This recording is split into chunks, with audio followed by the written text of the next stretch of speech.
So we are finally at the end of the road for this train wreck of a show, The Encore. This is the season finale review. They started out with 9 girls, then they went to 4, to 5, to 4 again. Carlos King ain't shit, and he proved it with this series. But let's get into this episode. So we open and the ladies have 36 hours until their live performance. We see the ladies tirelessly practicing the choreography, and it's definitely crunch time. I mean, at least they're not in the studio anymore. The vocals that need to be recorded are on, so now they can fully focus on their choreography. So it's later in the day and they're called on by annoying ass Sita. Now production, y'all are so wrong and messy for keeping in Shamari belching as she's talking in her confessional. Anyway, it looks like Sita ain't really saying anything of importance, so we can just fast forward. Next scene, the ladies are actually leaving the mansion and they're headed to the venue for their first dress rehearsal. They get there and it is a shit show already. The wardrobe ain't right. Some of the pieces provided they haven't even tried on yet. The stylist tells them that the designer dropped out. I mean, I thought the stylist just picks pieces, so they have a personal designer for them.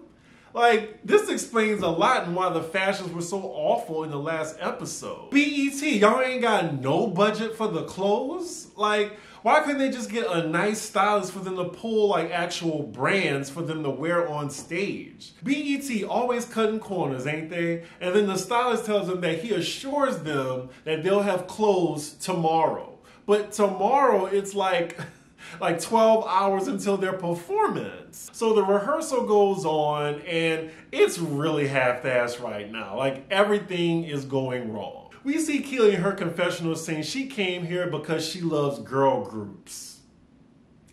But didn't you just say that you didn't want to be in a group? No, the reason you came here is because you like to break up girl groups. And this is your 3rd time doing it. It's really the only thing she's good at. And after a crunchy rehearsal, the ladies are pretty nervous, especially because there's no wardrobe provided. So the twins take matters into their own hands and they call up a stylist that they know personally. It's a shame because it's not the women's fault. It's really production to blame because they're using BET interns as stylists and designers. And honestly, this low-budget ass show has made the twins take everything into their own hands. Because remember, they were provided a producer, a songwriter, as well as a stylist. And now the twins, they've been doing production, they've written all the songs damn near, and now they're providing a stylist. And it's crazy because this was all supposed to be provided.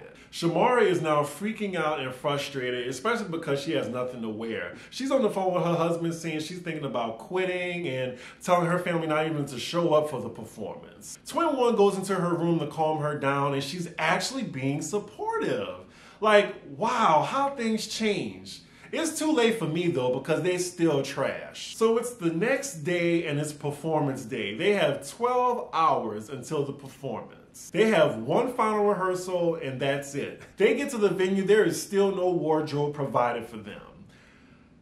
Woo child, the ghetto. The ghetto. How is there no dress rehearsal and this is the final one?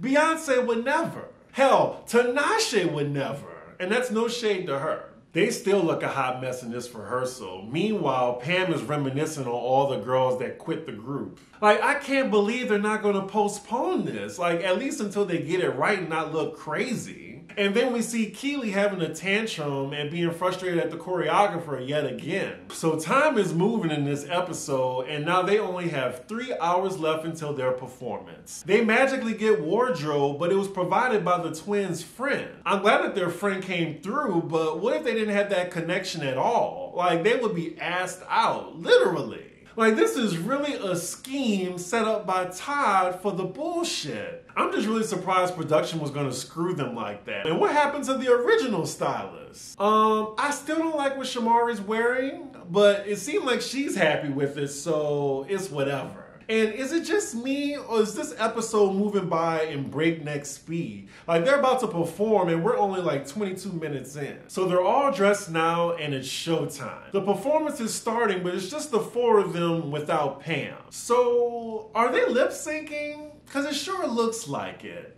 And It looks like there's 30 people in the audience, yet they have this applause track that's playing in the background. It also looks like production is editing out all their mistakes on the dance moves.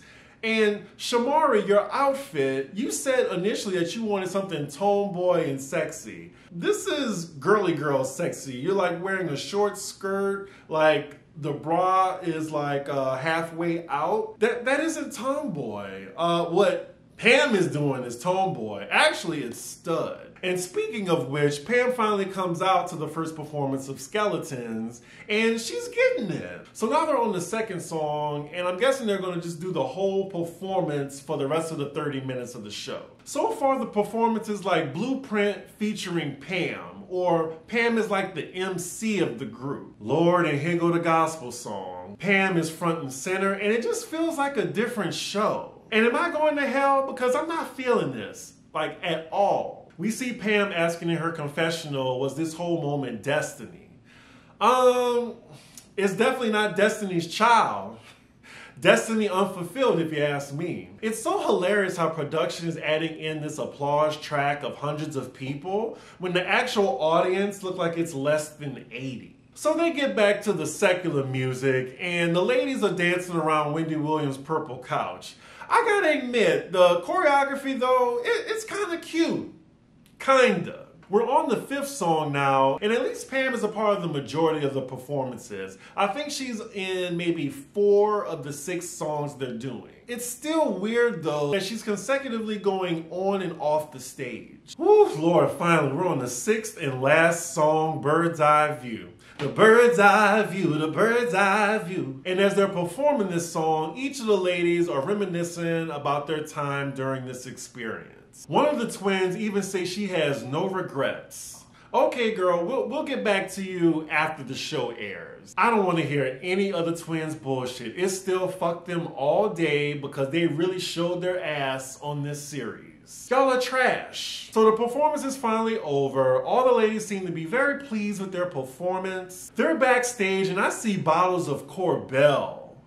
Corbel? Like, the budget, y'all can't even get these women real champagne. I swear, like, that has been the theme for this entire series. Low budget and half-ass. Twin 1 says she's excited for what comes next. I mean, maybe egg throwing and you getting dragged on social media, but certainly not selling records or selling shows out. So then we see them cheers to a successful performance in the van, and that is where the episode ends. But not without letting us know, as it fades to black, a message. And the message says, since the taping of the show, Pam left the group to pursue a career in gospel. A train wreck to the very end. Wow, she really left the group. I mean, so much for touring. Like, I wonder if they had to take Pam's vocals off the final product when they put it on Spotify. And it really explains why Pam wasn't in the main photo for the album. So wow, they really went from 9 girls to 4. Basically, these clowns did a remix of the group Cherish. Well, Pam, good luck with that career in gospel. I'm still trying to figure out, like, what voice she gonna use. Is she gonna use, like, the voice she has? You are a God in hell, you are a bud. Like, that's what she gonna do? Good luck with that, sis. So my final thoughts on this whole series, I mean, it was a real roller coaster. It was a train wreck, but it was hella entertaining. And I really wouldn't mind a season 2 with a whole new batch of different girls. Please do not bring BluPrint back.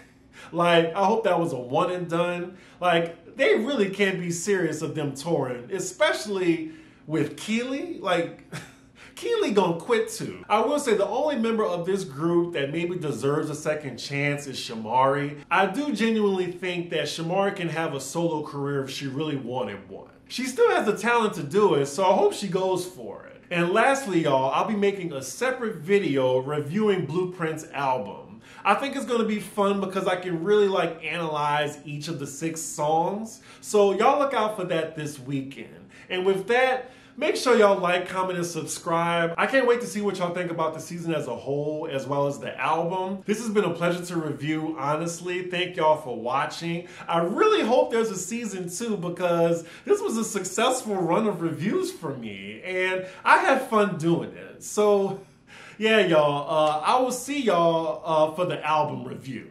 Bye.